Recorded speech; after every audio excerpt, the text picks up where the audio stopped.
어, 한 14년 만에 한국으로 이렇게 들어왔는데 너무 따뜻하게 이렇게 맞아주셔가지고 모교인 줄 알았어요. 너무 감사드리고 제가 신천교회 처음으로 방문했던 때가 아마 생각이 났는데요. 제 아내하고 교제할 때 옛날 예배당이죠. 그 예배당 제가 한번 왔었습니다. 그래서 그때 기억이 선한데 벌써 이렇게 또 강단에 서서 너무 아름다운 이 예배당에서 이렇게 말씀을 전할 수 있게 된 거 생각해 보면 참 너무 제 개인적으로도 감사한 일이고 또 너무 아름다운 예배당에서 우리 멋진 목사님 또 우리 좋으신 장로님들 또 성도님들 이렇게 뵈니까 우리 신천교회 참 하나님께서 사랑하시는 그런 교회구나 하는 생각을 하게 됐습니다.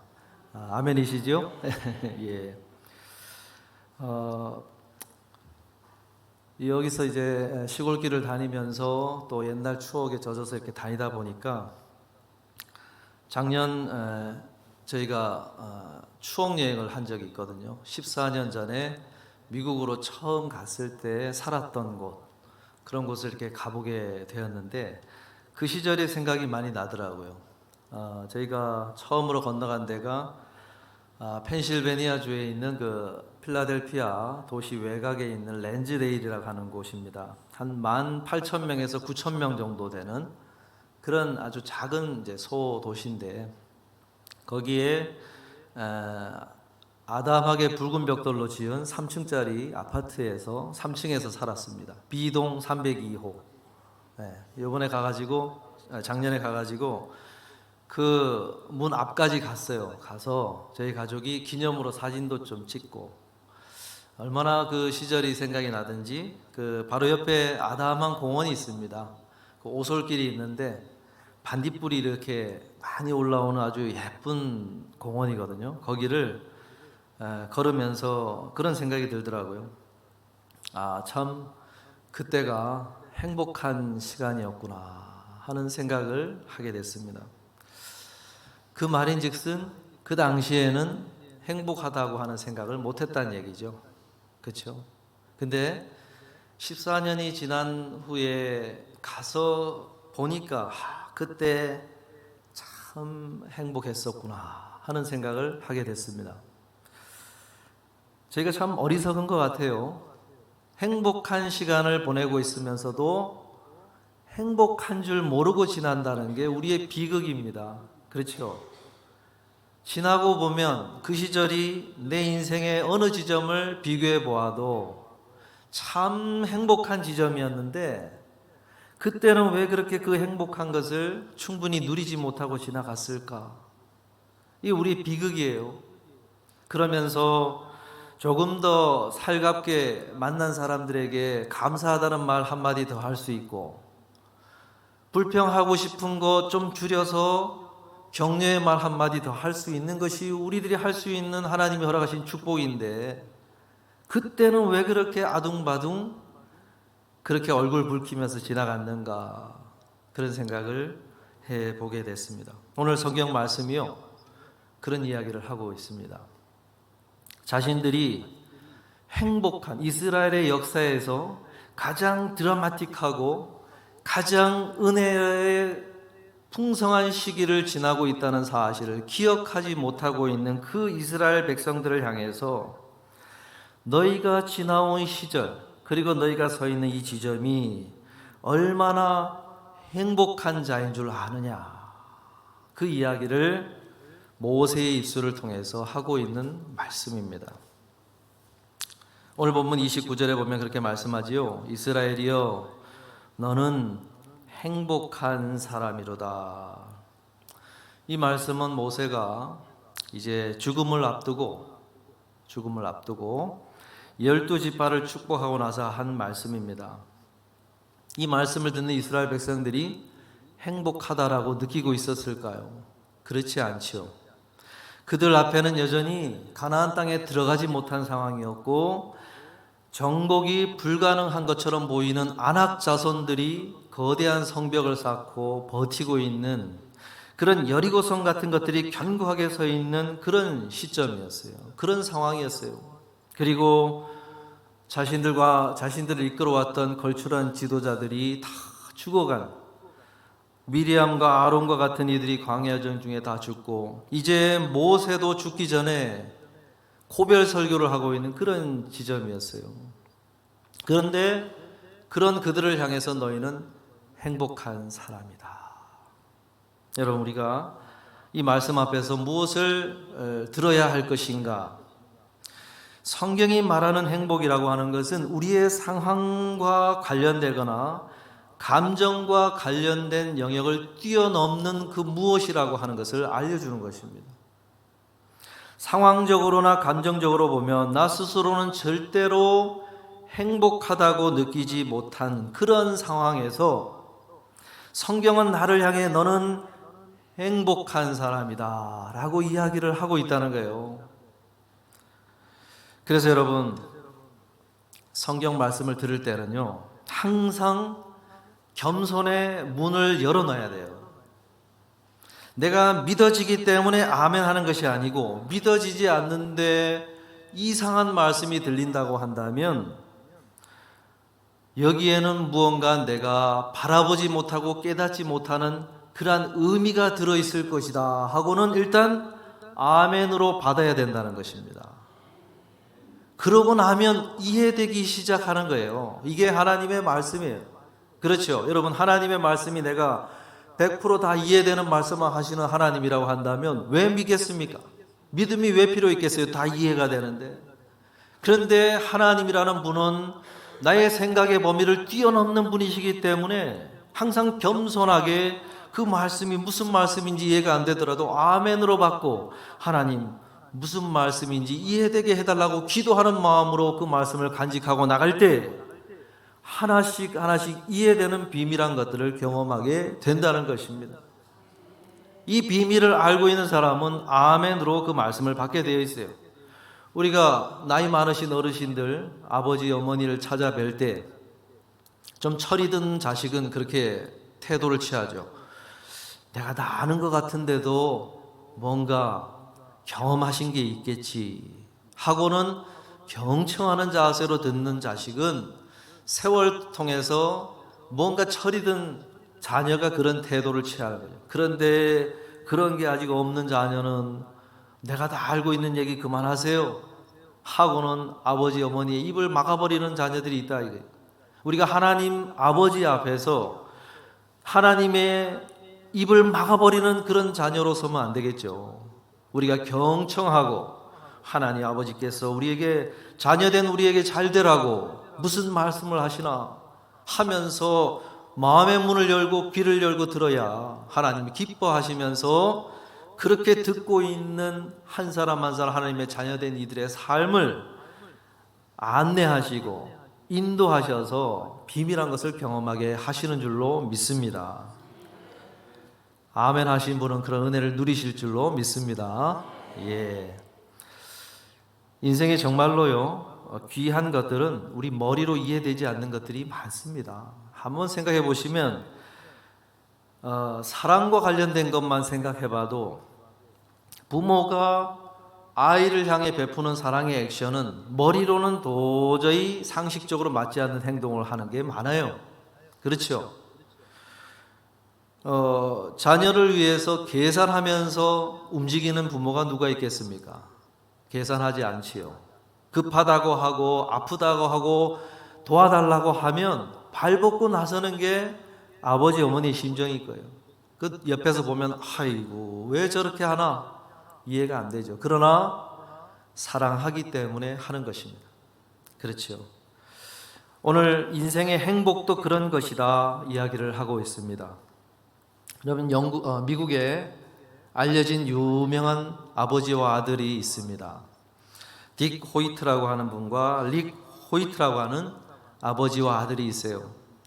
2021년도에 아버지가 먼저 돌아가시고 2년 뒤에 아들이 죽어 지금 이제 고인이 된 분들인데, 이분들이 왜 이렇게 유명하냐면 아들 릭이 태어날 때 목에 탯줄이 감겨서 나버리는 나버려서 심각한 장애를 갖게 되었습니다.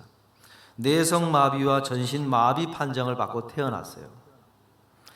평생 휠체어에 앉아서 말도 제대로 못하는 그런 아들을 아버지가 케어를 하는데, 그러던 1977년도에 아들이 15살 되던 그 해에 릭이 다니고 있던 학교의 한 운동부 선수가 교통사고를 입어서 하반신 마비가 되는 사건이 벌어집니다. 그래서 지역 주민들과 학교 관계자들이 이 선수를 치료비를 좀 모금을 하자 해가지고 8km를 달리는 달리기 대회를 열어요.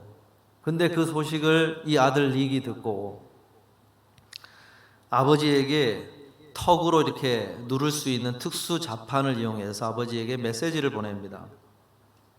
아버지, 저도 그 달리기 대회에 참가해서 그를 돕고 싶어요 하는 그런 메시지를 보냈어요. 그걸 보고는 아버지가 휠체어에 아들을 태우고 그 달리기 대회에 참가를 합니다.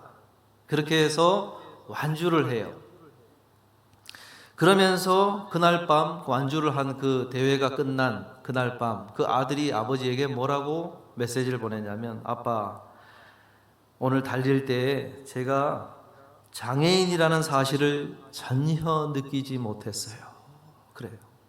그 말을 들은 아버지가 감동을 받고, 내가 이 아들을 고쳐줄 수는 없지만은 해줄 수 있는 게 무엇인가, 휠체어에 태우고 이렇게 달리는 순간만이라도 느끼게 해주고 싶다, 그런 생각을 가지고는 보스턴 마라톤 대회에 출전하기 시작을 하는데 거기서 32번이나 완주를 해냅니다. 그 사연이 미국 전역에 알려지면서 유명해지기 시작한 거예요.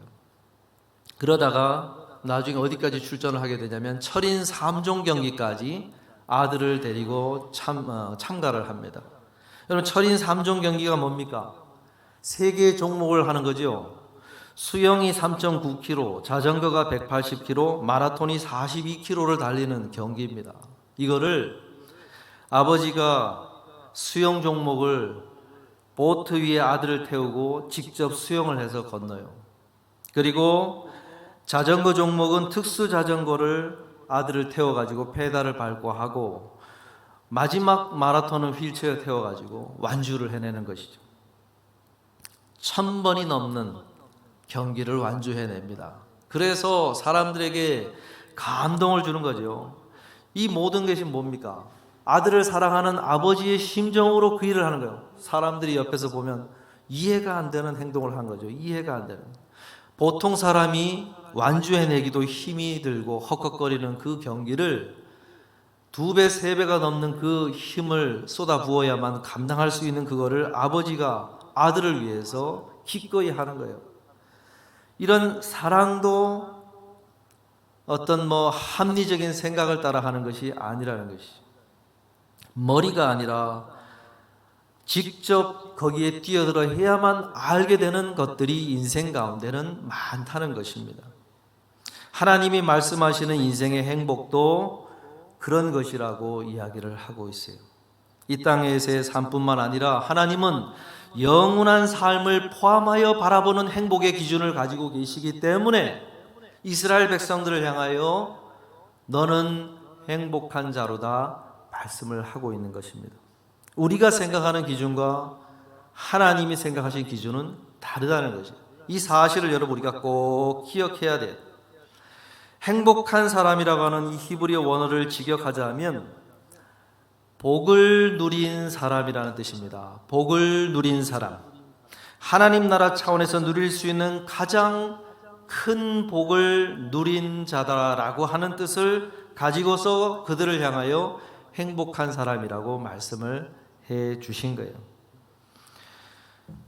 성경이 행복한 사람인지 아닌지를 판단하는 기준이 무엇이라는 것입니까? 하나님 나라 차원에서 복을 누린 자냐 아니냐라는 것입니다. 그래서 그 복이 무엇인가를 29절 후반부에 설명하기를 여호와의 구원을 너같이 얻은 백성이 누구냐 말씀하죠. 하나님께서 베풀어 주신 가장 큰 복, 구원의 은혜를 누린 것이 가장 큰 복이라는 것입니다. 이스라엘 민족의 그 시대적 상황 차원에서 설명하자면 이스라엘 백성들이 430년 동안 애굽이라고 하는 이집트에서 바로 왕의 노예로 그렇게 노예살이를 하면서 고통받고 있을 때 하나님께서 모세를 보내어 애굽의 10가지 재앙을 내리시고 바로로 하여금 그들을 풀어주도록 인도하셨지요. 이렇게 하나님을 움직이도록 만든 특별한 존재로 너희가 부름받았으니 가장 큰 복을 받은 것이다. 그래서 너희들은 가장 큰 복을 누린 행복한 자라고 말씀을 하신 것입니다. 그렇지요. 이스라엘 백성이 뭐가 대단해서 광야의 떠돌이 인생을 살던 그 민족, 보잘것없는 민족을 하나님께서 찾아오셔서 그런 수고를 해가면서 그렇게 구원해 내시는 은혜를 베푸셨을까? 그것이 생각해보면 가장 큰 복을 누린 행복한 사람의 기준이라는 것입니다. 여러분, 보통 사람들은 이 세상의 사람들이 어떻게 행복을 판단합니까? 재물과 명예와 건강, 소유 이러한 것들을 가졌느냐 안 가졌느냐, 더 많이 가졌느냐 하는 것을 가지고 행복하냐 아니냐를 판단하는 기준을 삼습니다. 그런데 모세가 지금 알려주는 이 행복의 기준은 내가 무엇을 가졌느냐에 따라서 판단하는 것이 아니고 내가 누구인가, 나의 신분이 어떤 신분인가 거기에 따라서 행복하냐 아니냐를 판단하고 있다는 것입니다. 이 생과 내 생을 모두 포함하는 행복의 기준은 소유에 있는 것이 아니라는 거예요. 그렇죠. 여러분, 이 생에서는 내가 무엇을 가졌느냐에 따라 영향을 많이 받습니다. 그렇죠. 아무래도 돈이 더 많으면 내가 할 수 있는 것이 더 많지요. 누릴 수 있는 것이 더 많지요. 그러나 그 범위를 더 넓혀서 이 생이 끝날 때 여러분 소유물 가져갈 수 있습니까? 그리고 인생의 길이가 이 생보다 내 생가 더 길다고 한다면 그 이 생만 효력이 있고 사용할 수 있는 그 소유물을 가지고 누린 삶이 내 인생 전체의 행복을 판단할 수 있는 기준이 되느냐? 그럴 수 없다는 거예요. 그래서 내가 무엇을 가졌느냐보다 내가 이 생과 내 생을 포함해서 내가 어떤 신분을 가지고 있느냐가 더 중요한 기준이라는 것입니다. 히브리서 9장 27절에 말씀하셨지요. 한 번 죽는 것은 사람에게 정해진 것이요 그 후에는 심판이 있으리니 그랬습니다. 이 생과 내 생을 지나갈 때 인간이 반드시 거쳐야 되는 지점이 있으니 심판대라고 하는 것을 알려주는 것입니다. 여러분, 죽음 이후에 심판의 자리가 있다고 하는 것, 심판의 자리를 직면하게 되었을 때 우리의 이 소유물은 절대로 행복의 기준이 될 수가 없어요. 그 하나님 앞에서 내가 어떤 소유물을 이 생에서 가졌는지는 전혀 중요하지 않습니다. 내가 어떤 신분으로 그 자리에 서 있는가가 더 중요하다는 거예요. 그때에서야 비로소 하나님이 우리에게 주신 구원이라고 하는 그 구원받은 자라고 하는 신분이 얼마나 중요한 복인지를 그제서야 우리가 절감하게 된다는 것이죠. 하나님이 주신 구원이 이렇게 귀한 것이었구나. 그 자리에서 절로 하나님 앞에 고백을 하게 된다는 거예요. 2001년도 출판된 인생 수업이라고 하는 책이 있습니다. 엘리자베스 로스라고 하는 스위스 출신의 작가가 쓴 책인데, 그녀가 10대 시절에 2차 세계대전을 경험하게 돼요. 그 전쟁 중에 어딜 가게 되냐면 자원봉사자로 간 것이 폴란드에 있는 독일에 의해서 세워진 유대인 수용소에 가게 됩니다.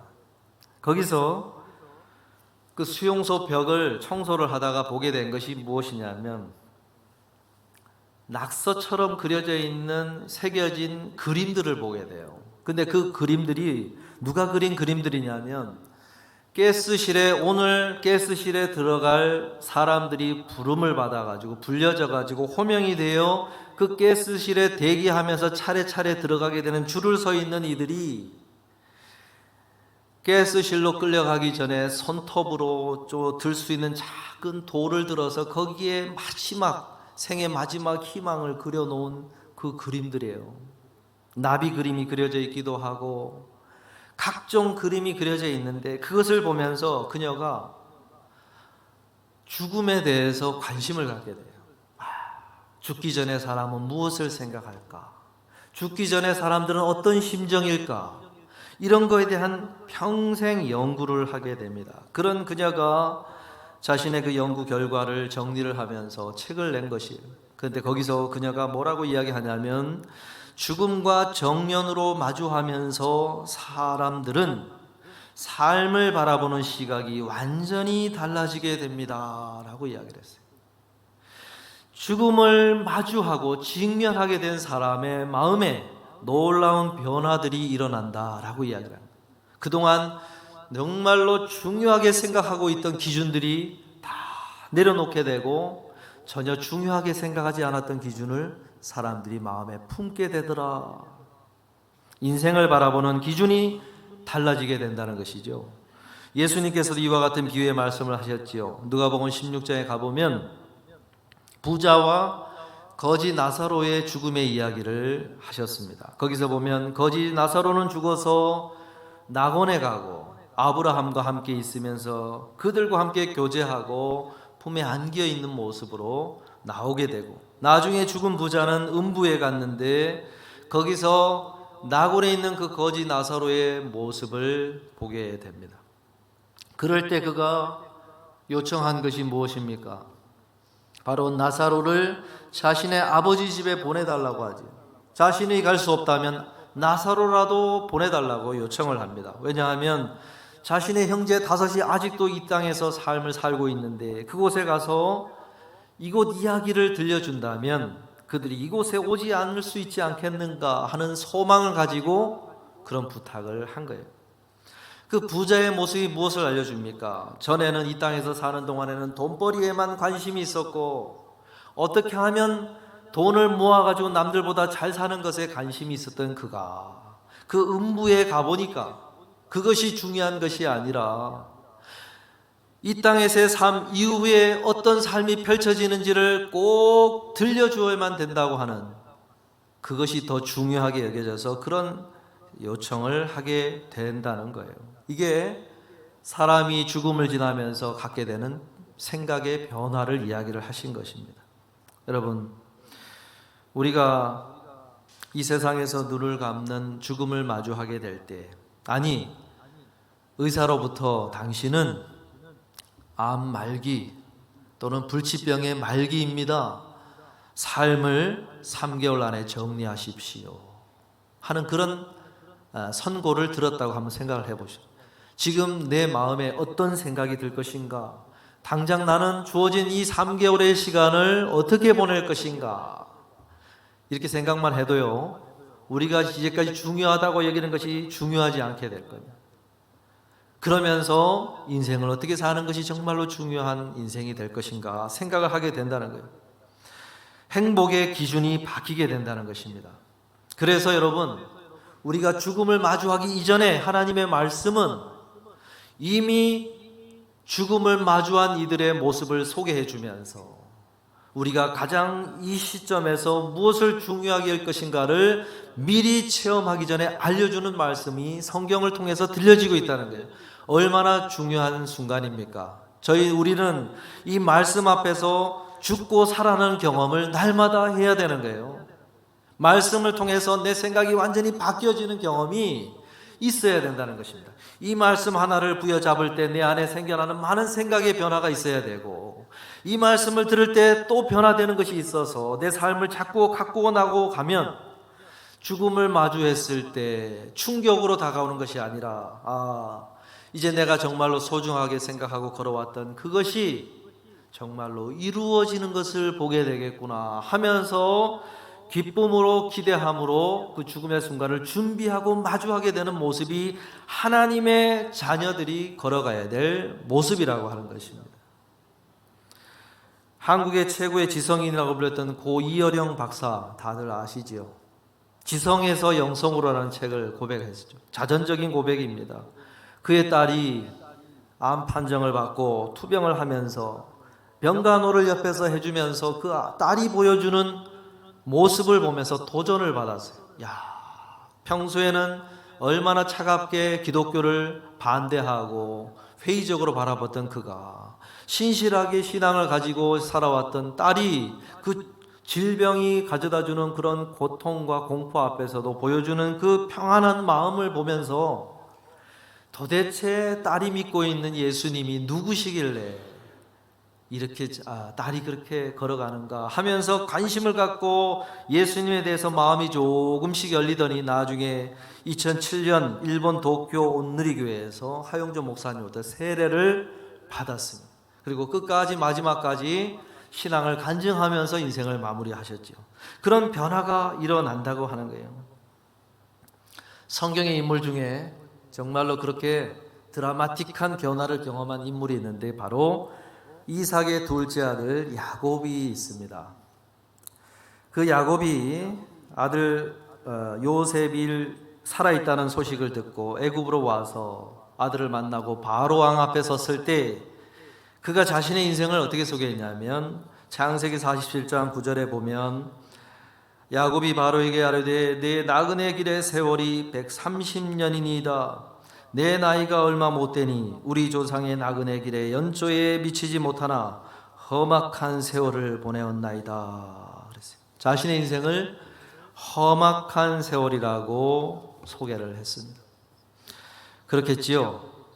험악한 세월 속에 많은 도망자 신세로 삼촌의 집으로 쫓겨가야만 했고 어머니의 죽음조차 보지 못하고 그렇게 도망자 생활을 20년 가까이 해야만 됐던 세월들, 그리고 아내 라헬을 노정 중에 땅에 묻어야만 했던 그런 슬픔들, 그리고 사랑하는 아들 요셉이 들짐승에 잡혀 죽었다고 하는 그 소식을 듣고 먼저 자식을 잃은 슬픔을 가진 아비로 살아야만 했던 그 세월들, 그것이 130년의 세월이 지났다. 험악한 세월이라고 이야기를 했어요. 그런데 그런 그가 나중에 어떻게 이야기를 합니까?